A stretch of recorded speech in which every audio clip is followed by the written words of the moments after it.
Today, I'm going to be talking about a genetic condition that is featured on a television show called Sons of Anarchy. On Sons of Anarchy, several of the characters have what they just refer to as a genetic heart condition. Is when they are born, they learn that they have this condition. The first known character that has this condition is Rose. She is married to and has one child with Nate.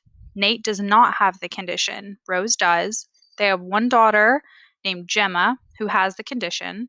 She marries a man named John, and they have two sons, Thomas and Jax. Thomas has the condition and dies from complications as a child. Jax does not have the condition. Jax, however, has two sons with two women. One of his sons does, in fact, have the condition and require surgery. The other son does not have said condition. I'm actually going to go over inconsistent modes of inheritance first, because there are more of them.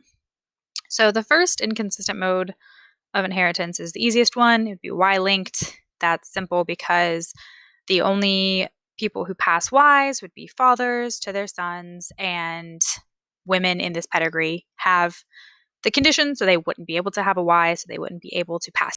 It cannot be autosomal dominant, because Wendy and Jax in that situation would both have to be homozygous recessive, and therefore Abel would have no way of receiving the dominant gene.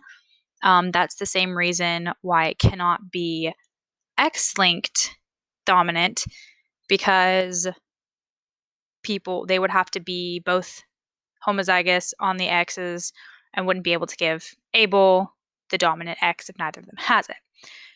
Now, X-linked recessive doesn't work because Gemma has the condition, and for that to work, she would have to receive a recessive X from both of her parents, which means Nate would have to be affected because that is the only X he has. And if it is recessive, he would have the condition, but he doesn't, so he couldn't have passed it to Gemma if it was X-linked recessive. This makes the only consistent mode of inheritance autosomal recessive for this particular trait, which means we can find out the genotypes of pretty much everyone in this pedigree. Rose, Gemma, Thomas, and Abel would all have to be homozygous recessive. Wendy, Jax, John, and Nate would all have to be heterozygous to be able to pass on that recessive gene to those who are affected. And Tara and baby Thomas could either be heterozygous or homozygous dominant.